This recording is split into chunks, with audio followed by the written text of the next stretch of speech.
ikizakwereka umuhamagaro w'Imana nuko urenga inyungu zawe bwite ukareba inyungu za rubanda. Ubwo rero ikibazo rero tuba dufite ni ugutekereza ngo ese ibi bintu ngiye kwishoramo by'Imana ese bizavamo akantu. Dukunze gukoresha amaterme birimo akantu. Turabasuhuje mwese abakunzi ba Murunga TV. Uyu ni wa mwanya wo kuvoma ku isoko, ni isoko y'agakiza, isoko y'ubumenyi. Rero turabakiriye aho herereye hose. Wowe utarakora subscribe turagusabye kugira ngo ubikore, ukande like ndetse usangize n'abandi. Dushimye ko wadukurikiye, waduhaye umwanya, tuguhaye ikaze. Uyu mwanya ndakwifuriza ikintu gikomeye kuruta ibindi, ni ugusobanukirwa umuhamagaro w'Imana ku buzima bwawe. Uyu munsi nicyo twaje tukuzaniye, nicyo kiganiro.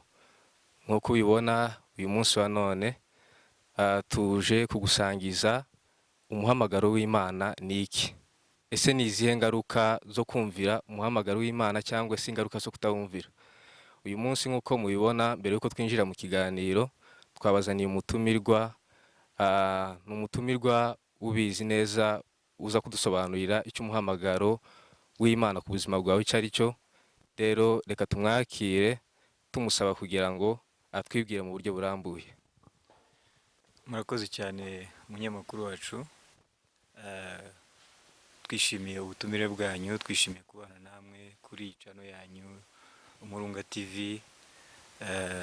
Nk'uko mubivuze, ndashaka kugira ngo nibwire abadukurikirana muri uyu mwanya. Amazina nitwa Runyambo Senghor. Nkaba ndi umupapa, nk'uko mubibona ndubatse, mfite umudamu, mfite n'umwana. Ikindi wenda mu byo nkora mu murimo w'Imana nk'uko watangiye ubivuga, ndi umuvugabutumwa. No mu mirimo isanzwe ndi umwarimu, nigisha mu makaminuza, ntanga amasomo y'iyobokamana. Ndatekereza ko ari ibyo mu ncamake, wenda mwatubaza ikindi mukeye. Murakoze cyane. Utubwiye ko uri umwarimu muri za kaminuza ndetse wigisha iyobokamana. Ese warabyize? Ese umuhamagaro wawe ni kuba umwarimu, ni ukuba umuvugabutumwa? Ndagira ngo utubwire ku birambuye ku bw'iyo mirimo ukora. Ese iyo mirimo ukora ihuye n'umuhamagaro wawe? Urakoze cyane ku kibazo cyiza. Nk'uko bivuze, ibyo nkora byose mbikora nk'umuhamagaro, kuko ikintu umuntu akora ubundi ntaho kiba gitandukaniye cyane n'umuhamagaro we. Ubundi ibyo umuntu akunda nibyo akora, kandi akenshi ibyo dukunda nibyo birimo umuhamagaro wacu.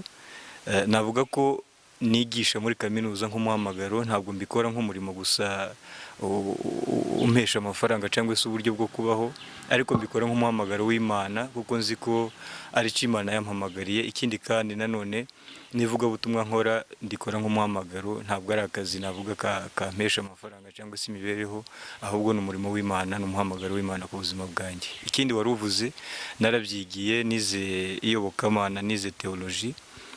Mfite impamyabumenyi ya masters muri theology, ni nayo nize no muri licence. Ubwo numva ko mfitemo ubumenyi buke nize mu mashuri. Utubwiye ko wubatse. Ese ufite abana? Turabona ukiri umujene, ukiri umusore. Niki cyatumye uhitamo kwiga iyobokamana? Tuzi ko abenshi bahitamo ibizana inyungu, kandi ntituzi neza koko niba iyobokamana ari ibintu urubyiruko rubasha kwitabira. Ese wowe niki cyabiguteye kugira ngo uhitemo kwiga ibijyanye n'iyobokamana? Urakoze cyane. Ndi umupapa nk'uko nabivuze, mfite umwana umwe, umwana w'umukobwa, aracyari muto, umwana nibwo akivuka. Ikindi wari uvuze nibyo, ndacyari umujene nk'uko bigaragara, ariko kandi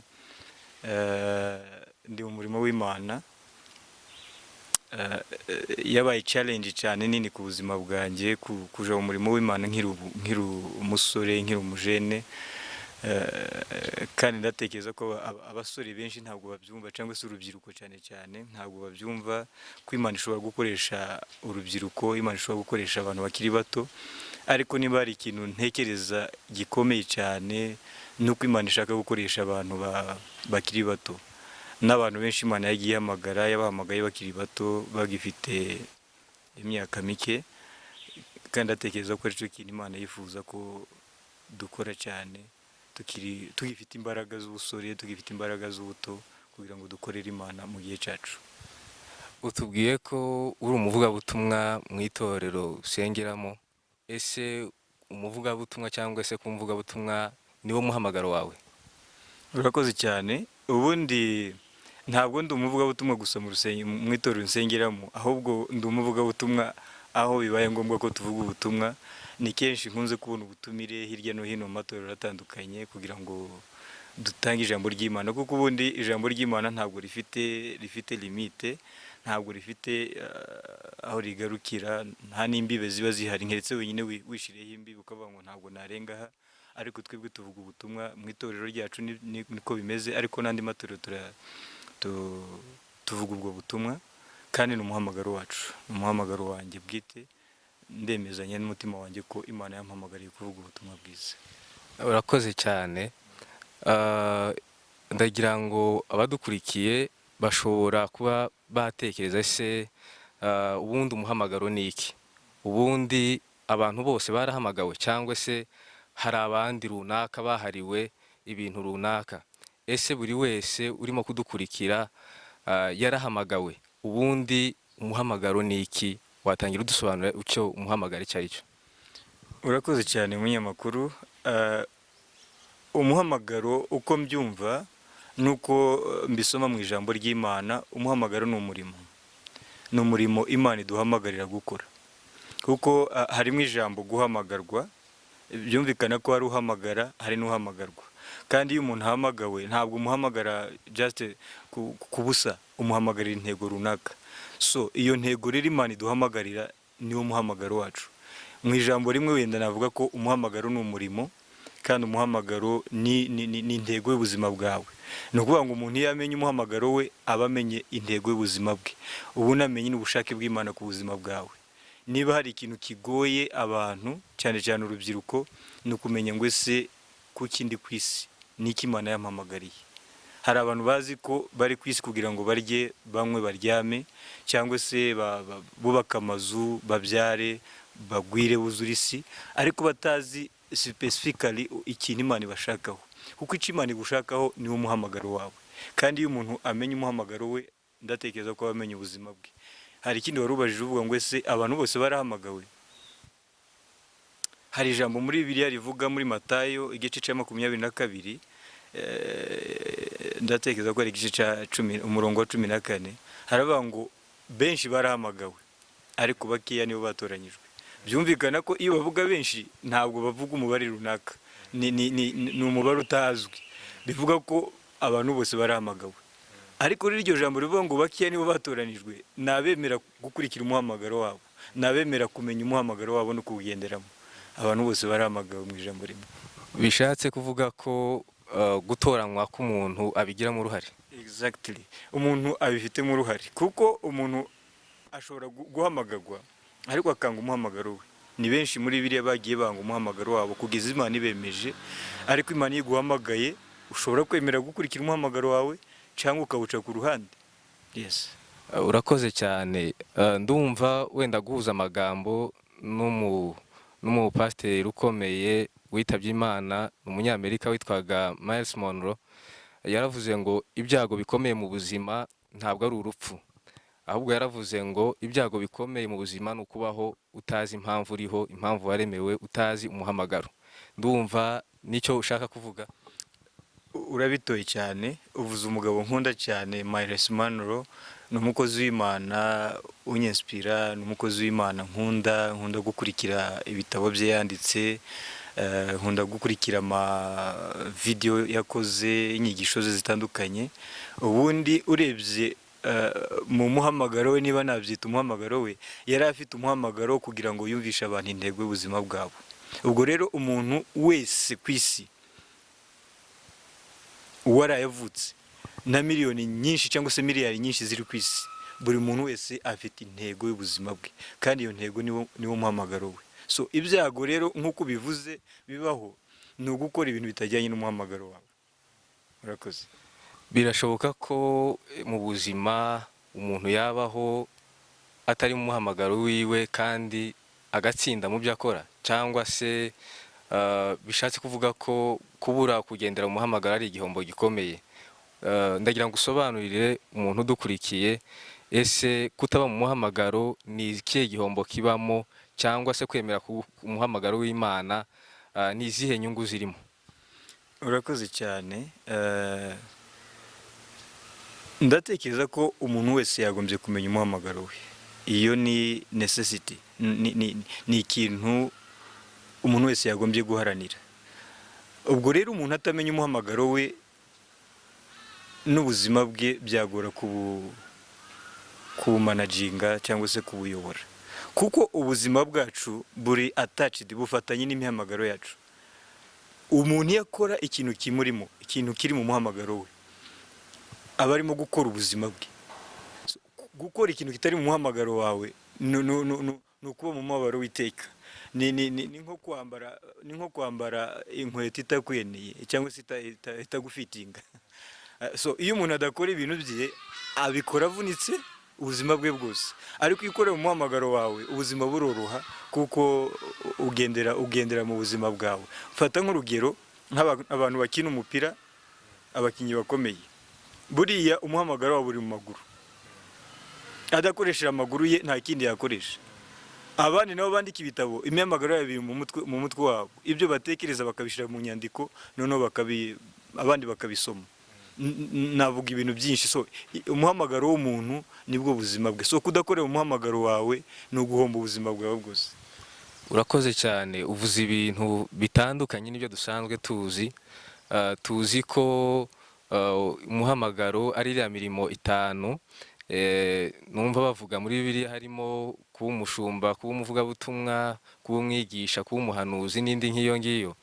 None wowe uvuzemo uzanyemo ibintu by'imipira no kwandika, ese ibyo nabyo ni umuhamagaro? Urakoze cyane munyamakuru. Ubundi ikibazo dufite ni uko abantu bose batekereza ko umuhamagaro cyangwa se imihamagaro ari iri itanu yanditse mu Efeso igice cya 4 umurongo wa 11. Bibiliya iravuga ngo bamwe yabahaye kuba intumwa, abandi abahanuzi, abandi abavugabutumwa, abandi abapastori cyangwa se abashumba, abandi kuba bigisha. Dufashe ko ziriya ministries, iriya mirimo ariyo mihamagaro, twaba dusa n'abalimitinze Imana cyangwa se n'abashiriyeho Imana. Ni umutwaro wawe cyangwa se ni umutwaro Imana igushiramo, kuko Imana iguhamagaye hari ikintu igushiramo, iguterekamo nakwita imbuto cyangwa se umutwaro utuma udasinzira. Buriya hari abantu batekereza ko bo icyo Imana yabahamagariye ari ugukora nk'uyu murimo mukora, gufata amajwi bakayashira kuri channel yabo, hanyuma abantu bakabakurikirana. Uwo ni umuhamagaro. So hari abandi bantu nabo bashinzwe kwandika ibitabo. Nta na rimwe uzamubona afashe mikrofone, nta na rimwe uzamubona bahagaraze ku gatuti, ariko azafata ikaramu cyangwa se mashine, icyo ari cyo cyose yakoresha yandika igitabo. Uwo ni umuhamagaro Imana imufasha. Ni ukuvuga ngo umuhamagaro ntabwo ari iriya gusa tuzi ikorera mu rusengero, ariko hari n'indi mihamagaro myinshi twakoresha kandi tutari mu rusengero. Urakoze cyane. Uvuze kuri ibyo uburyo ushobora gukora umuhamagaro cyangwa se kuba mu muhamagaro wawe. Ese nanone birashoboka ko wabaho uri hirya y'umuhamagaro Imana iguhamagarira? Birashoboka ko wakwibeshya ugakora icyo utahamagariwe? Icyo kibazo sinzi uko nagisubiza, ariko ntabwo ntekereza ko abantu bose bakorera mu muhamagaro wabo. Hari abantu bakorera mu mihamagaro itari yabo. Hari abantu bakorera mu mihamagaro itari yabo. Niyo mpamvu ngira ngo turimo gukora iki kiganiro kugira ngo tubashe kubwira abantu ni gute umuntu yamenya umuhamagaro we, ese Imana ihamagara gute, ni na gute umuntu yakomeza kuba mu muhamagaro we akawurambamo. Uko hari ikizakwereka dahera umuntu ukora ibintu bitari ibye abikora igihe gito bikamunanira. Ni bimwe nahoze mvuga, ni nko kwambara inkweto mudahuje nimero, noneho yambaye uratambuka wagera imbere gato kumva si ibyawe, ntabwo ari yawe. Nubwo yaba ari nziza uyikunze uhitamo kuyisiga. so umuhamagaro wawe ubana nawo ngira ngo kugeza ubuzima bwawe bwose, niko mbyumva. urakoze cyane. Hari ikintu ukomoje uravuga ngo ese Imana ihamagara ite? Ubundi kugira ngo wumve ko Imana iguhamagara umuhamagaro runaka, bisaba ko wumva ijwi ry'Imana se? Imana ihamagara abantu se mu buryo bumwe, umuntu agomba kubanza kumva ijwi, cyangwa se ni ubuhe buryo wemezanya n'umutima wawe ko icyo kintu ari umuhamagaro wawe? Urakoze cyane. Icyo tugomba kumva ni uko Imana ntabwo ari nk'umuntu ngo irakoresha just ijwi mu guhamagara. Twebwe uburyo dufite cyane cyane dukoresha amajwi yacu duhamagara abantu, ariko Imana ishobora guhamagara mu buryo bwinshi. Hari ubwo bw'ijwi, abantu benshi dusoma muri Bibiliya bagiye bumva ijwi ribahamagara.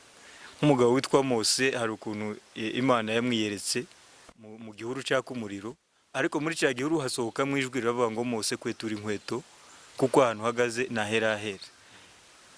Ahita amenya misiyo ye. Imana iramubwira ati ndashaka ko ujya muri Misiri kuvanayo ubwoko bwanjye buri mu buretwa. Iryo ni ijwi. Abandi bitwa ba Samweli yumvisha ijwi, Imana imuhamagara Samweli akitaba, nk'uko abasomyi babiri barabyumva mu gitabo cya Samweli igice cya 3, Samweli wa mbere. Ni ukuvuga ko Imana ishobora gukoresha ijwi ihamagara umuntu, ariko hari ubundi buryo bwinshi Imana yahamagara itarinze gukoresha ijwi. Wenda kugira ngo mbe nkuvuga mu buryo butandukanye, hari ubwo bw'ijwi, hari n'ubundi buryo Imana ishobora kugushiramo umutwaro itarinze kukubwira mu ijwi ngo ubitekereze ubyumve mu ijwi rivuga external cyangwa internal, kuko hari ijwi rivugira mu mutima, hari n'ijwi rivugira hanze. Imana ishobora kugushiramo umutwaro. Iyo usomye nk'igitabo cya Nehemiya ntabwo yigeze ahamagagwa ngo Imana imubwire ngo haguruka uje gusana inkiki. Yiyumvisemo ko ari inshingano ze kuzikora, ni umutwaro Imana yamushizemo, yumva ko agomba kujya gukora. Ikindi kandi Imana ihamagara mu bundi buryo bwinshi. Ntekereza hari ukuntu ushobora kumva ibyo abandi bakuvugaho. Buriya hari ukuntu Imana ikubwira iciye no mu bandi, abantu bakakubonamo ubushobozi, bakaba bati wowe ku rugero tukubonamo ubu bushobozi ibi wabikora, biri mu muhamagaro wawe. Ntabwo umuhamagaro wacu utandukanye cyane n'iby'abantu batuvugaho n'iby'abantu batuziho. Rimwe na rimwe Imana ikoresha abantu. Ku rugero hari nk'umuntu witwa Yefuta ntabwo yigeze ahamagarwa ngo Imana imuhamagare kuba umucamanza w'Abisiraheli, ariko abantu bagize ikibazo baravuga bati tuzi ko Yefuta ashobora kudufasha muri iki kibazo, bamubona mu bushobozi bwo kuba yaba umucamanza. Ntabwo ndi buvuga inkuru yose. Usomye mu Bacamanza igice cya 11 usanga ko abantu nibo babonyemo ubushobozi, baramunegosiya, dufashe uyu murimo. So Imana ishobora kuguhamagara ibicishije mu bandi bantu kugira ngo ikwereke umuhamagaro wawe. Hari n'ubundi buryo butandukanye navuga, ni Imana ikoresha amarangamutima yacu cyangwa se ibyo dukunda cyane. Buriya hari igihe Imana igushiramo umutwaro, ikagushiramo no gukunda cya kintu cyane, ku buryo udashobora kubona amahoro udakoze icyo kintu. Urumva ko Imana idahamagara mu buryo bumwe. Ishobora gukoresha ijwi, ishobora gukoresha passion zawe, conviction zawe, ibyo ukunda cyane. Ishobora gukoresha abandi bantu ku ruhande. Ishobora no gukoresha ibindi bintu bitandukanye, kuko Imana iri vaste, iragutse cyane mu buryo yakoresha uburyo butandukanye kugira ngo iduhamagare. Urakoze cyane. Ngira ngo kubera ko uri umujene, mbonera umwanya wo kubariza urubyiruko muri iki gihe ruhugijwe n'ibintu byinshi bitandukanye, kandi ndumva uburyo Imana ishobora kuguhamagara bisaba ko utuza ukagenzura buri kimwe cyose. Ese muri iyi si y'akavuyo irimo ibintu byinshi bitandukanye bihugije abantu, ni iki urubyiruko rwakora kugira ngo rwirinde gutinda kwinjira mu muhamagaro Imana ibahamagarira? Icyo kibazo ni cyiza cyane, kandi ngira ngo nico wenda kizingiyemo ipfundo ry'iki kiganiro, kuko hari umwanditsi wanditse, ni umunyafurika witwa Adeyemo, yaravuze ngo Imana ntishobora kuguhamagara kugeza ubwo witegura kumva. Imana irashaka ko abantu babanza kuba prepared kumva ijwi ryayo. hari ijambo yanditse munsi aravuga ngo this generation is too busy to hear the voice of God. Ni ukuvuga ngo urubyiruko rwo muri iki gihe ruri busy, rurahuze cyane ku buryo rutiteguye kumva ijwi ry'Imana, ariko Imana yo yicara ihamagara buri munsi kandi yiteguye kuguhamagara buri munsi, ariko ibyo tujyamo ibiduhugije nibyo bituma tutumva ijwi ry'Imana. Ku rugero urubyiruko muri iki gihe rurahuze cyane ku bintu bya social media, ugasanga umwanya we wose ni kuri WhatsApp, umwanya we wose ni kuri Facebook, umwanya we wose ni kuri Instagram n'andi ma social media ntabwo ndibuze kuyavuga yose, ku buryo umwanya wo kumva ijwi ry'Imana no kwicara ngo atuze atekereze ko Imana yamuhamagara ntabwo afite uwo mwanya. Nkumva ko twagombye gufata umwanya tugaha Imana umwanya kandi tukitegura no kumva ijwi ry'Imana. Ese hari ikindi gikunze kugaragara kuko kubura kugendera mu muhamagaro ntabwo ari abatari mu rusengero gusa tubariza, n'abari mu rusengero. Ese birashoboka ko umuntu yabaho ari umukristo asenga yitabira gahunda zose z'itorero ariko ntamenye umuhamagaro wiwe cyangwa se ntagire uwo mwete wo kumenya umuhamagaro wiwe? Hari benshi twita wenda nyine ko turi abakristo b'itorero runaka, ugasanga imyaka myinshi tubayeho gutyo. Ese birakwiye, ni ubuhe buryo n'uwo nguwo yakoresha kugira ngo amenye icyo Imana yamuhamagariye? Urakoze cyane munyamakuru. Ngira ngo mu kintu gitumye abantu batamenya imihamagaro yabo cyane nuko batekereza ko bazumva ijwi. Umuntu akicara ategereje ngo nzumva ijwi rimpamagara, riguhamagara mu izina rivuga soit we bienvenue, ndaguhamagara kunkorera. Ariko siko tuzagira amahirwe yo kumva ijwi twese. Ahubwo ikintu ngiye numva nuko abantu bose bafite umuhamagaro, kandi si ngombwa kurinda kumva ijwi cyangwa ngo bice mu nzozi cyangwa mu mayerekwa cyangwa umuhanuzi ngo aza kubwire ngo Imana iraguhamagara iki niki. Niba warakijijwe, kuko ikintu cya mbere numva hari umuhamagaro w'agakiza Imana iduhamagara gukizwa. Iyo tumaze gukizwa tuba tubaye abana b'Imana. None mu kuba abana b'Imana twumva ico Imana itubwira, ico umubyeyi wacu atubwira. Hari ukuntu tuganira n'Imana mu buryo butandukanye. Ikibabaje nuko usanga abantu benshi batuye mu itorero, mu rusengero cyangwa se no mu buzima busanzwe, ariko ugasanga babayeho batazi intego y'ubuzima bwabo. Ariko niba uri umwana ufite umubyeyi wawe, wayoberwa icyo papa wawe ashaka, wayoberwa icyo umubyeyi wawe akeneye gukora. Hari n'igihe wenyine ushobora kubona the need iri mu muryango ukumva ko ugomba kubikora hatarinze no kugira umuntu uguhagurutse.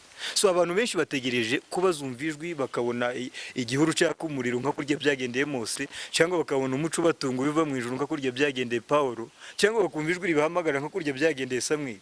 Ariko siko twese bizagenda. Ni byiza ko umuntu yitegura kumenya icyo Imana imushakaho, kandi mu kubimenya ni ubusabane bwawe n'Imana. Ubusabane bwawe n'Imana, ese uganira n'Imana gute? Kuko Imana ituganiriza mu buryo bwinshi. Hari igice mu nzozi, hari igice mu ijambo ryayo. Dufite Bibiliya, ijambo ry'Imana, kandi yuzuyemo amasezerano yacu, yuzuyemo inshingano zacu nk'abakristo. Si ngombwa ko urinda kumva ijwi riguhamagara mu izina, ariko umenye ko wahamagawe. Umuntu wese agomba kumenya ko yahamagawe. Ikindi kandi abantu ntabwo bashaka kumenya imihamagaro yabo, bagira ubunebwe mu gushaka kumenya icyo Imana ibahamagaraho. Nanjye ubwanjye tuvugana hano byarangoye kugira ngo umenye umuhamagaro wanjye, kugira ngo umenye ko ndi umwigisha, kugira ngo umenye ko ndi umuvugabutumwa. Ntabwo byahise biza gutyo. Hari igihe nifuzaga naje kumva ijwi nk'uko byagendeye abandi bose muri Bibiliya. Nifuzaga kubona igitangaza cyangwa se numva ikijwi cy'umugabo kimpamagara wenda nsinziriye kimbwira ngo Runyambo, ndashaka gukora iki, ndashaka ko winjira muri uyu muhamagaro. Ariko bitewe nuko nabikoraga, uburyo mbikora, uburyo numva mfite ishaka ryo gukorera Imana, uburyo mbikora none nkumva appreciation haba ari mu mutima wanje, umutima ukampamiriza ko nabikoze neza, cyangwa se abantu bakambwira ati rwose turumva ko inyigisho twigishije zari zivuye ku Mana. So buri gihe ni byiza ko dushaka kumenya imihamagaro yacu, kandi ntayitandukaniye cyane n'ibyo twiyumvamo ndetse n'ijwi ry'Imana riduhamiriza n'ibyo abantu batuvugaho hano hanze. Urakoze cyane. mpisengira amatsiko umaze kuvuga uburyo ki nawe byakugoye kugira ngo umenye umuhamagaro. Ese ubundi bisaba iyihe discipline cyangwa se iyihe myitwarire kugira ngo ube ku rugero wumva Imana iguhamagara cyangwa se wemezwa n'umutima ko wahamagawe? Niki wabwira urubyiruko, ni iyihe myitwarire bagombye gukora kugira ngo binjire mu muhamagaro Imana ibahamagarira? Iyo utagize discipline yo kumanaginga umuhamagaro wawe no gushaka kuwumenya, ushobora no kwinjira mu muhamagaro, ariko iyo utagize discipline ikuguidinga, ikuyobora muri wa muhamagaro, nabyo biragupfana. Umuhamagaro ushobora kuwukora umwaka umwe kubera ko utagize discipline, ugasanga uvuyemo. So ikintu bisaba rero kugira ngo ugume mu muhamagaro ni ukwiha discipline wa mugani, ukamenya ko hari ibyo wemerewe n'ibyo utemerewe. Ikintu kitugora kenshi dushaka kuvanga, ukagira ngo reka nkora ibi bintu, nibyanga ndahindura nkora ibi. None abantu ugasanga batuye muri cercle vicieux, bakomeza kuzenguruka ahantu ariko ntibafite ikintu bazi nk'umutwaro wabo. So ni byiza ko d'abord ubanza kumenya ngo ese umuhamagaro wanjye nuwuhe. Uwamaze kuwumenya, ushiraho noneho amadiscipline akugenga. Hari amadecision ufata, hari ibyo uheba, hari ibyo ureka. Ku rugero, iyo usomye inkuru za Daniyeli na bagenzi be mu gihugu cya Babylon, bafashe umugambi wo kutaziyandurisha n'ikintu icyo ari cyo cyose. Ntabwo bihagije gusa kumenya ko Imana yaguhamagaye, ntabwo bihagije kumenya gusa ko ufite umuhamagaro w'Imana, ariko uburyo witwara muri wa muhamagaro nabyo biri mu bintu bigufasha kuwurambamo no kuwutindamo. Discipline, cyane cyane discipline yacu si yindi, ni ukumenya icyo ijambo ry'Imana rikubwira. Ese nemerewe iki, ese niki ntemerewe? Kuko utamenye icyo Imana igushakaho, utamenye uko ugomba kwitwara muri wa muhamagaro, amaherezo uzawuvamo. Niba mbyumvise neza, bishatse kuvuga ko guhamagarwa bidahagije, ahubwo imyitwarire ugira mu muhamagaro ari ituma uwurambamo. Of course, nibyo.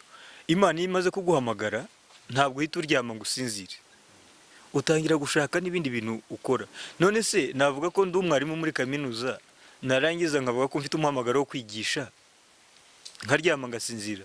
Ntabwo mfashe ibitabo ngo nsome ese nzigisha abandi iki? Kuko niba uri umwigisha, hari ibyo uzigisha, urabitegura. Iki kiganiro kugira ngo tugikorane nawe, ntabwo nahise mbyuka ngo mvuge ngo ngiye mu kiganiro ntabiteguye. Hari ukwitegura mu buryo bwo gusenga, kitegura ukabisengera. Cyane cyane iyo dukorana n'Imana, ibyinshi tubinyuza mu isengesho. Icya kabiri, ukanasoma. Binsaba gusoma Bibiliya, ngasoma n'ibindi bitabo by'abandi bantu bavuze ku muhamagaro.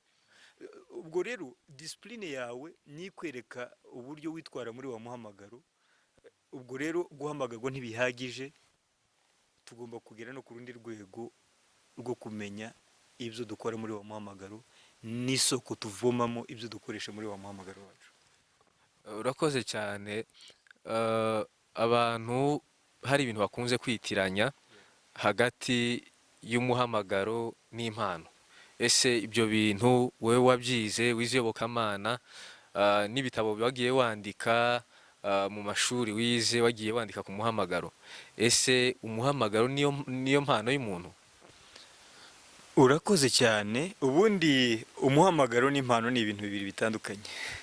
Kuko umuhamagaro ni umurimo wawe, ni umurimo Imana yaguhaye gukora. Kuvuga ubutumwa, kwandika ibitabo, kuririmba dizo, n'ibindi bitandukanye. Uwo ni umurimo, umuhamagaro ni umurimo. Ariko impano nabigereranya n'ibikoresho bidufasha gukora wa muhamagaro wacu. Kuko niba uri umunyamakuru, uwo ni umurimo wawe, tuvuge ko ari umuhamagaro. Ariko hari ibikoresho ukoresha, hari mikrofone turimo gukoresha, hari kamera irimo gufata aya mashusho. Ubwo rero impano aho itandukaniye n'umuhamagaro, impano ni igikoresho. Ubundi Imana imaze kuguhamagara, iguha n'impano uzakoresha muri wa muhamagaro wayo. Dutanze wenda ingero zitandukanye. Muri Bibiliya hari impano zivugwa mu gitabo cy'Abakorinto ba mbere, igice cya 12, uhereye ku murongo wa mbere kugeza ku murongo wa nyuma, bagenda bavuga ku bijyanye n'impano. Ariko muri izo mpano hari impano icyenda cyane cyane zisa nkaho zigaragaramo ari nazo cyane abantu benshi bakoresha mu buzima bwa buri munsi. Kandi izo mpano uko ari icyenda zigabuye nazo mu bice bitatu. Hari impano twita za the gifts of revelation, impano zo guhishurirwa. Hakaba izitwa the gifts of power, impano niba nazitiza imbaraga cyangwa se mu Kinyarwanda z'ibitangaza. Hakaba n'izindi mpano ziri vocal, zijwi. Izo mpano rero harimo mu gice cya mbere navuze cy'impano za revelation, hari impano yitwa wisdom, impano y'ubwenge. Buri impano iguhamagaye kuba nk'umuyobozi iguha n'impano y'ubwenge. Hari impano ya understanding, ubumenyi niba ari ubumenyi cyangwa ubuhanga. Hakaba n'impano ya discernment, no, discernment mu Kinyarwanda bavuga ko ari kurobanura. Yes, kurobanura imyuka itandukanye. So iyo ufite rero umuhamagaro, hari igihe wisanga muri iyo kategori ya mbere y'impano zo guhishurirwa. Imana ikaguha ijambo ry'ubwenge, Imana ikaguha ubuhanga, Imana ikaguha ubumenyi, Imana ikanaguha no kurobanura. Hanyuma igice cya kabiri cy'impano, hari impano zitwa impano za nise z'imbaraga z'ibitangaza. Ariyo harimo impano yo gukora ibitangaza cyangwa se gukiza indwara. Hari impano yo gukiza indwara, gukora ibitangaza. Izo rero zikajyana n'imbaraga no kwizera. Ni impano uko ari zitatu. Ikindi gice cya nyuma noneho ni impano twita ngo ni impano ziri vocal, zijwi. Kuvuga ku ndimi, gusobanura indimi, ndetse no guhanura. Ibyo bice ko ari bitatu, cyane cyane ku bantu bakorera mu rusengero, izo mpano nizo zikunze kugaragaramo. Ariko hepfo iyo usomye mu mirongo ikurikira, ngo hari izindi mpano, ngo bose si abahanuzi, bose si intumwa, bose ntibakora ibitangaza, ngo ariko hari n'abandi Imana yahaye gufasha abandi. So impano zo gufasha abandi, hari umuntu utazigera avuga ubutumwa, ariko ugasanga akora imirimo itandukanye, yubaka ibitaro. Ushobora kuba utari umuganga ariko kubaka ibitaro, iyo ni impano yo gufasha. Ushobora kuba utari umupasiteri ariko ukaba ufite orpheline yo gufasha abana b'imfubyi, cyangwa ukaba ufite ishyirahamwe rifasha ingorwa, abantu bafite ibibazo ku isi. So ibyo byose impano zitandukanye n'umuhamagaro. Impano ni bya bintu bidufasha gukora umuhamagaro wacu. Urakoze cyane. Uvuze ku mpano zitandukanye, wenda tugiye hanze y'urusengero, hanze y'aho abantu bahurira bagiye gusenga. Wavuze ko no kuba abakinnyi b'umupira ashobora kuba ari umuhamagaro. Ese nanone umuhamagaro uhuriye he n'agakiza? Ni ngombwa ko umuntu uhamagarwa agomba kuba akijijwe? Hari ahantu navuze ko hari umuhamagaro w'agakiza. Ubundi Imana hari icyo bita general calling na special calling. General calling ni umuhamagaro rusange ari wo w'agakiza. Imana irashaka ko abantu bose bakizwa. Bibiliya iravuga ngo ishaka ko bose bamenya Imana, bakamenya n'uwo yatumye, ari we Yesu Kristo. Ubwo rero ikintu cya mbere, umuhamagaro wa mbere Imana dushakaho ni uw'agakiza. Ariko sinavuga ngo abantu bose barakijijwe. Abakijijwe n'abemeye kwakira Yesu n'umukiza wabo. Urumva icyo ni intambwe ya mbere y'umuhamagaro. Hanyuma rero hakaba umuhamagaro uri special, cyangwa se icyo nakwita special calling, ari wo murimo wawe. Nyuma yo gukizwa hari icyo Imana igushakaho, hari umuhamagaro Imana igushakaho. Uwo rero ni umurimo wawe ugomba gukora mu bwami bw'Imana. So tuvuze ngo hahamagarwa abakijijwe, ahubwo umuntu ahamagarwa atarakizwa kugira ngo akizwe. Yamara gukizwa noneho agakorera Imana, ari umuntu ukijijwe kandi agakorera Imana mu bwami bwayo. Ubwo rero abandi bakora badakijijwe, birashoboka ko icyifuzo cy'Imana ni uko bakizwa, kugira ngo ziriya mpano zabo ziri mu maguru, ziri mu maboko, ziri mu mutwe, ziri mu mbaraga zabo, bazikoreshe mu bwami bw'Imana. Bishatse kuvuga ko ushobora kuba hari abantu bakora iyo mirimo myiza twagiye tuvuga yo kubaka ibigo bitandukanye by'imfubyi cyangwa se ibitaro.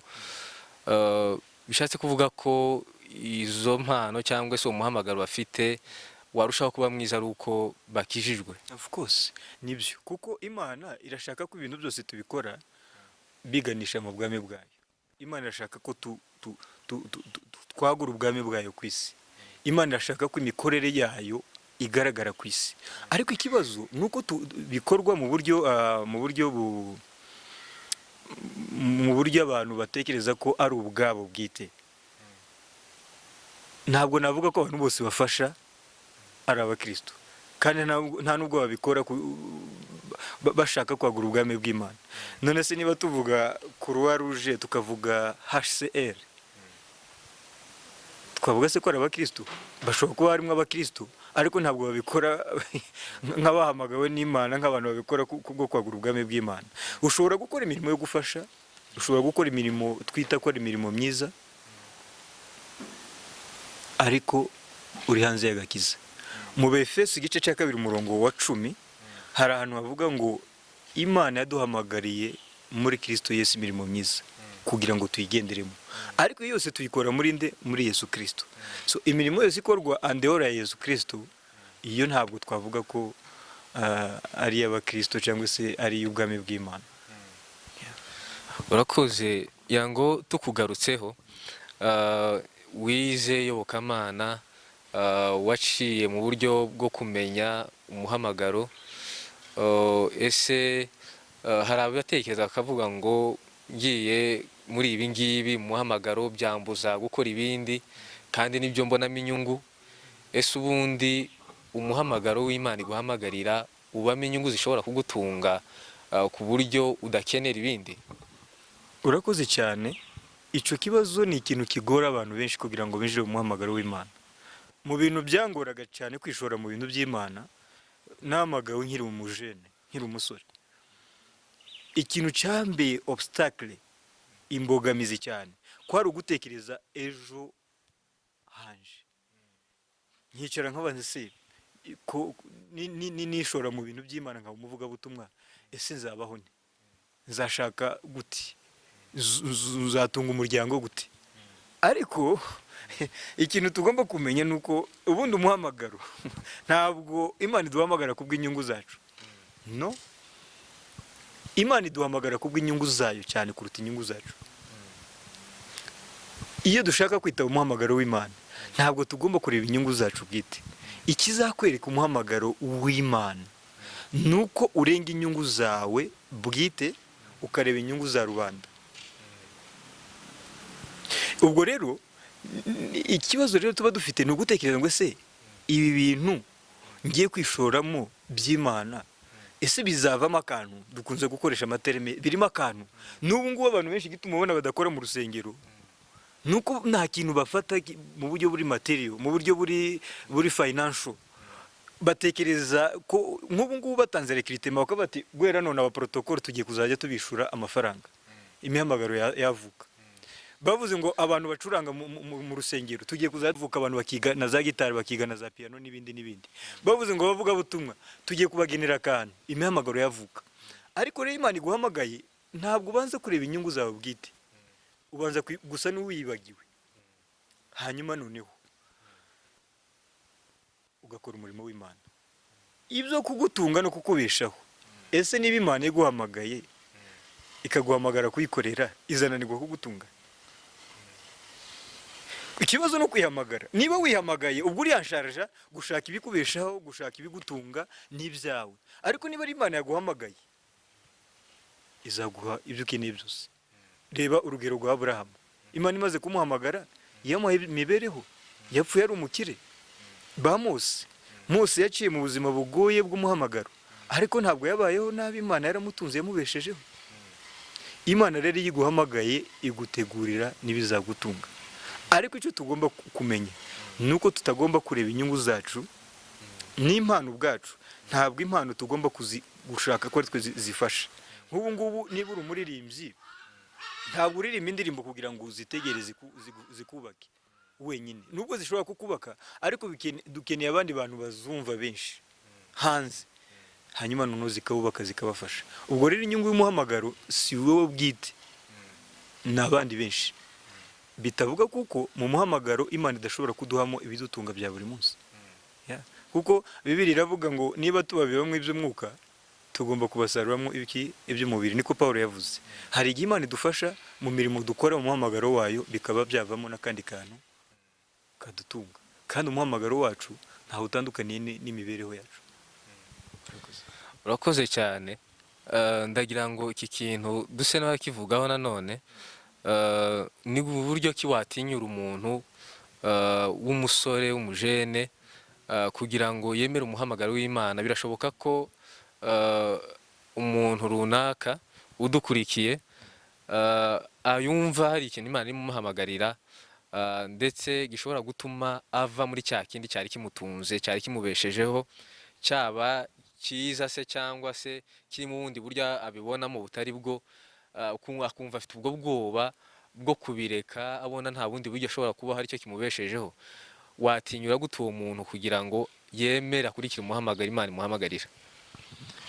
Urakoze kuri icyo kibazo. Ndashaka kukubwira wowe urimo kudukurikirana muri uyu mwanya, ikintu cya mbere kigora ni ukumenya umuhamagaro. Ariko niyo tumaze kuwumenya, akenshi dukunze kugira imbogamizi z'ubwoba, ubwoba bw'imibereho, ubwoba bw'ejo hazaza.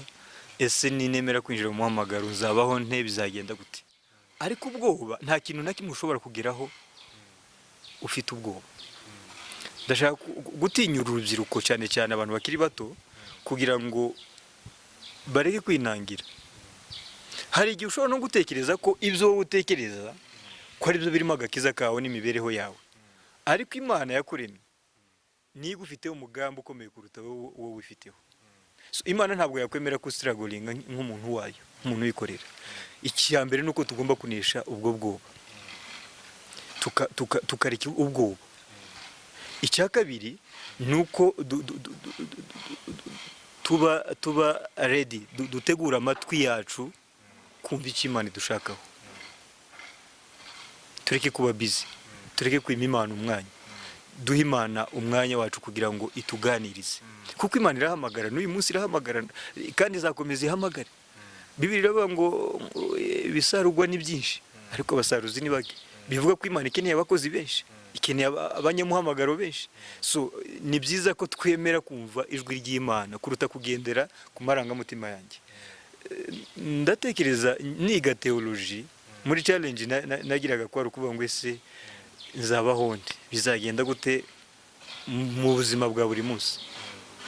Ariko mu by'ukuri ntabwo ntekereza ko kwiga theology hatarimo imibereho. Ushobora kwiga theology ukabonamo ibigutunga, tukome wakwiga n'ibindi. Dayere ibyo twiga ntaho bihuriye n'umuhamagaro wacu. Twiga ibyo abandi biga, wenda wize business cyangwa wize amategeko, wize iki kubera ko abandi babikoze, ukiga medicine kubera ko abandi bayize. Nanjye ubwanjye nkiri umujene nshaka kwiga kaminuza, numvaga nshaka kwiga medicine, nzabe docteur nubaka izina mba umuntu ukomeye. Ariko mu by'ukuri ntabwo twese tuzaba abadokiteri, nta nubwo tuzaba abantu bize iby'ubukungu. Ariko Imana ikeneye n'abandi biga theology bakora mu murimo wayo, kandi hose hari imibereho. Imana iguhamagaye igutegura n'ibigutunga. Urakoze cyane. Nanone tureba ku rubyiruko, dukunze kubona abantu bakuze ari bo wenda babwiriza, ari bo bakora imirimo itandukanye tubasha kureba, urubyiruko tukabona ari bakeya. Ese bundi hari imyaka runaka Imana yashizeho cyangwa se kugira ngo umuntu agendere umuhamagaro, cyangwa se ni iyihe myaka, ni iki wabwira urubyiruko rwitinya mu gihe nk'iko kumva ko azakorera Imana ageze mu myaka runaka, wabivuga wiki? Icyo ni ikibazo gikomeye cyane munyamakuru. Ubundi ikibazo cyane kitugora, abantu benshi tuba twumva tugishaka cyane cyane urubyiruko, nibwo nshaka kubwira, twumva tugishaka gusa n'abinjoyinga, niyo terme wenda dukoresha, kuryoherwa n'ubuzima, kunezererwa ubuzima. Ukumva ushaka kwambara style z'abasore, ushaka kujya mu birori by'abasore, utubyiniro, kubyina umuziki. None ukumva kwishora mu by'Imana bizakubuza biriya bintu byose by'ibineza neza n'ibigushimisha mu buzima bwa none. Ariko kwaba ari kwibesha cyane wumva ko Imana izaguhamagara ushaje. Reka da, Imana ikeneye gukoresha abantu bagikomeye. Ntabwo Imana ishaka gukoresha abantu bari expired. No, Imana ntabwo izagukoresha ugeze muri za 60, umuntu ugiye muri retraite, muri pension, ngo niwe Imana ishaka gukoresha. Reka da, Imana nayo irashaka kugira ngo ugire, hari ikintu Miles Monroe yanditse ngo maximize your potential, ni ugukoresha imbaraga zawe n'ubushobozi bwawe bwose. Kandi imbaraga umuntu atangira kubona ubushobozi bwe guhera mu myaka 20, 30, 40, ubu ugifite ubushobozi bwo kuba wakora ibyo wumva kandi ukabikora neza mu buryo buri excellent. Ubwo rero ntabwo Imana ishaka gukoresha abantu bashize barangiye baba expire. Imana ishaka gukoresha abantu bakiri bato, kandi si ukuvuga ko bari ababwiriza ari bo bafite umuhamagaro gusa, ahubwo abenshi nabo babimenye bashaje. Ariko ushobora gusanga ufite umuhamagaro wo kubwiriza utabizi, kubera ko nta bushaka ubifitemo, ntushaka no kubyinjiramo, ntushaka no kubyumva mu matwi, kubera ko hari ibyo ushaka ugishize imbere. Ariko ndatekereza ko Imana ihamagara abantu bose, cyane cyane urubyiruko, abantu bagikomeye. Guhamagarwa ushaje navuga ko haba harimo uruhombo. Hari umugani wa France wakunze kuvuga ngo si vieillesse pouvait, si jeunesse savait. Buriya abasaza iyo barimo gukora biriya bintu bashaje, baravuga ngo icyadusubiza muri ya myaka y'ubutoya. Natwe rero muri imyaka y'ubutoya tukagira ngo wenda hari indi reserve Imana ikidufitiye, cyangwa se hari ibindi bintu Imana ikitubikiye, noneho tukaza kwicuza tumaze kugira mu zabukuru ngo iyo tuza kubimenya tuba twarabikoze, tuba twarabigiyemo kera. Ndumva ko ikintu cya mbere ni ukumva ko Imana ishaka kugukoresha ukiri umusore, ukiri urubyiruko. Urakoze cyane, ngira ngo turimo tugenda tugana ku musozo w'ikiganiro cyacu. Ndagira ngo utubwire se ubundi mu magambo makeya ni izihe nyungu zirimo kwitaba umuhamagaro w'Imana, ku buryo umuntu yabyumva kumva ko atari ukuza ahantu yifunze gusa. Ni izihe nyungu zirimo mu buryo butandukanye ziri mu kwemera no gusobanukirwa umuhamagaro wawe? Ubundi natangiye mbivuga kare, kumenya umuhamagaro wawe ni ukumenya intego y'ubuzima bwawe. So umuntu utazi umuhamagaro we ntazi intego y'ubuzima bwe. Ubwo rero iyo utazi intego y'ubuzima bwawe, utazi, nta nubwo wamenya inyungu yo kubaho kwawe. So kumenya umuhamagaro wawe ni ukumenya ubuzima bwawe, ni ukumenya umugambi w'Imana ku buzima bwawe, ni ukumenya intego itumye ubaho ku isi. Umugabo witwa Rick Warren yanditse igitabo cy'ubuzima bufite intego. So umuntu ufite intego ni umuntu ufite umuhamagaro. Umuntu udafite umuhamagaro abaho akora ikije cyose, ukora ikije cyose. Ubwo ni ukuvuga ngo ikije ujyana naco. Ariko rero iyo uzi umuhamagaro wawe ugira amahoro d'abord mu mutima, wumva uri fit, ukumva uri stable, ntabwo ujarajara kwita hirya no hino, ese nakora iki, ese nareka iki. So iyo umaze kumenya umuhamagaro wawe biguhesha amahoro yo mu mutima, biguhesha amahoro yo mu mutima, ukabaho noneho uzi intego y'ubuzima bwawe. Urumva ko kumenya umuhamagaro wawe ni ikintu cy'ingenzi cyane. Urakoze cyane. Dusoza, ni irihe jambo wumva wasangiza abari badukurikiye? Ni irihe jambo ufite ku mutima wumva wasangiza buri wese urimo kudukurikirana kano kanya dusoza?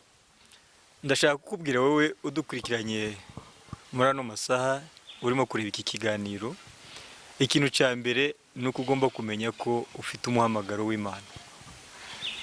Imana yaraguhamagaye, kandi ntabwo bisaba ko uzumva ijwi, ntabwo bisaba ko uzabona umuriro umanuka ngo utwike igihuru nk'uko byagenze kuri Mose, nta nubwo bisaba ko uzabona umuhanuzi uza kuguhanurira, ariko ni ukumenya ko wahamagawe n'Imana. Ikindi rero ni ukugira ngo abantu batinyuke binjire mu mihamagaro, cyane cyane urubyiruko. Nibwo nshaka kubwira, ntimutegereze ko Imana izabahamagara mugeze mu myaka 50, 60, 100. Reka da, ahubwo iriya myaka ugomba kuyigeramo ukavuga nka Pawulo ngo narwanye intambara nziza. Iyo ntambara tuyirwana tukiri abasore, ntabwo uzaje kurwana intambara umaze kugera mu myaka y'ubusaza, imyaka y'ubukure. Ahubwo ni byiza ko dutangira gukora uno munsi. Ikindi kandi ni ukwifuza kumenya umuhamagaro wawe, kuko iyo umaze kumenya umuhamagaro wawe uba ufite amahoro. ubaho mu buzima butajarajara, ntabwo ubufata ikije cyose, biguhesha amahoro mu mutima, bituma wumva noneho utuje, ugatuza. Hanyuma ikindi wenda nabwira urubyiruko cyangwa se n'abandi bose badukurikirana, nuko buri muntu wese waremwe ku isi Imana yamuremeye umugambi. Nta muntu wavutse kubw'impanuka. Birashoboka ko Eric Warren niwe wavuze ngo birashoboka ko ababyeyi bawe bashobora kuba barakubyaye bibatunguye batabyiteguye, ariko ku Mana ntabwo uri impanuka. So, niba utari impanuka ku Mana, ubwo rero Imana ifite umugambi ku buzima bwawe. Igikuru ni ugushaka kumenya uwo mugambi, ni ukumenya uwo muhamagaro wawe, hanyuma ukawugenderamo. So ikindi tugomba kumenya nuko nta nubwo bisaba ko unyigana ngewe ngo ukore ibintu nkanjye. Imana yaguhamagaye uri unique. Buri muntu wese ku isi avuka atandukanye n'undi, yewe n'impanga. Buri impanga twizera ko ziba ziri impanga bita le vrai jumeau, twizera ko ziba zihuje byose, ariko ntabwo bihuye. Wese agomba kumenya ko afite umwihariko we. Uwo mwihariko rero niwo muhamagaro wawe, nibwo buzima bwawe. Ikindi kandi wenda nsoza, ntabwo bisaba kugira ngo ube perfect kugira ngo Imana iguhamagare. Imana ntabwo ihamagara umuntu wujuje byose, ahubwo Imana idufata dufite some limitations, dufite ibintu bimwe na bimwe twumva tudashoboye. Muri bya bindi tudashoboye, Imana ikagaragaza noneho imbaraga zayo, kugira ngo tutazikubita ku mutima ngo tuvuge ngo nabikoze kubera ko mbishoboye. Ubundi Imana iduhamagara izi intege nke zacu, izi ko tudashoboye. Ufashe urugero rw'abigishwa ba Yesu Kristo, abahamagara yabahamagara 12, kandi Bibiliya iravuga muri Luka igice cya 6 umurongo wa 16 umurongo wa 12 ngo Yesu yafashe ijoro ryose asenga kugira ngo atoranye intumwa ze. Ariko urebye abantu yatoranyije bari bafite inenge, bari bafite limitations. Fata urugero rwa Yuda. Yesu yaza kumenya wenda ko Yuda azamugambanira, ntabwo yari kumuhamagara. Yesu yaza kumenya ko Petero azagira ate, azamwihakana gatatu, wenda ntabwo yari kumuhamagara. Yesu yaza kumenya ko batoma bafite gushidikanya muri bo, ntabwo yari kubahamagara. Ariko yabahamagaye azi ko nizo ntege nke bazifite. Ariko Imana iduhamagara tutari perfect, ariko yo ubwayo ikadushoboza. Paulo yandikira Abafilipi igice cya 4 umurongo wa 13 aravuga ngo ushobozwa byose na Kristo umpa imbaraga. Icyo udashoboye hari imbaraga duheshwa na Kristo, izo nizo ziduhesha kubikora. Tureke ubwoba, iyo twemeye gukorera Imana nayo yasharije n'imibereho yacu. Kandi ndakwifuriza kwinjira mu muhamagaro wawe, wowe twumva dukurikiye amasaha. Murakoze cyane munyongo. Murakoze cyane, Imana ibaho umugisha. Ikiganiro cyacu ku bijyanye no muhamagaro naha tubaye tugisoreje. Wowe utarakora subscribe, turagusabye kugira ngo ubikore, ukande like ndetse usangize n'abandi. Dushimye ko wadukurikiye, waduhaye umwanya wacu. Ndagira ngo dusoze nanone tugusabira umugisha. Dushimiye umutumirwa wacu watwemereye akatuganiriza ku muhamagaro, ndetse turifuza ko tuzarushaho kuganira ku muhamagaro. Imana mu ijuru ibahe umugisha. Reka adusengera dusoreza. Murakoze, reka ngufashe gusenga wowe udukurikiranye muri aya masaha, kugira ngo Imana iguhe gutinyuka winjire mu muhamagaro wawe, cyane cyane abantu bagifite gushidikanya kumenya ngo Imana niki yampamagariye, ese narahamagawe, ese umuhamagaro n'uw'abandi, nawe warahamagawe. Icyo usabwa ni ugusenga kugira ngo Imana ikwereke neza icyo yaguhamagariye, kandi iguhe kumenya neza aho ugomba guhagarara. Reka dusenge. Uwiteka Mana, turagushima ko watugiriye neza, turagushima kuri iki kiganiro tumaze gukorana n'abavandimwe, turagushima kuri aba bantu badukurikiye bose hirya no hino ku isi. Ndasabira wowe udukurikiye kugira ngo Imana ikwinjize mu muhamagaro wawe, Imana iguhe gutinyuka, Imana iguhishurire icyo yaguhamagariye, kuko kumenya umuhamagaro wawe niko kumenya agakiza kawe, kumenya umuhamagaro wawe niko kumenya ubuzima bwawe. Abagifite gushidikanya, Mwami Yesu ndasaba kugira ngo ubahe umwuka wera, abahishurire ibanga ryo kumenya umuhamagaro wabo ndetse no kuwugenderamo. Mwami, reka nsabire nanone iyi channel yadufashe kugira ngo tugeze ubutumwa ku bantu, ubagure Mana, ubaho umugisha wawe, ibyo bakora Mana ubahe gutera imbere, ubahe ibikoresho bikwiriye, ubahe ihishurirwa, ibyo bataratekereza, ibyo batarageraho Mana ubageze, kuko ari we Mana iproviding. Data urakoze, ndasaba kugira ngo umuntu wese uzumva iki kiganiro azabashe Mana gutahura umuhamagaro wawe ku buzima bwe kandi awugenderemo. Ni mu izina rya Yesu Kristo umukiza wacu tubisenze, amen.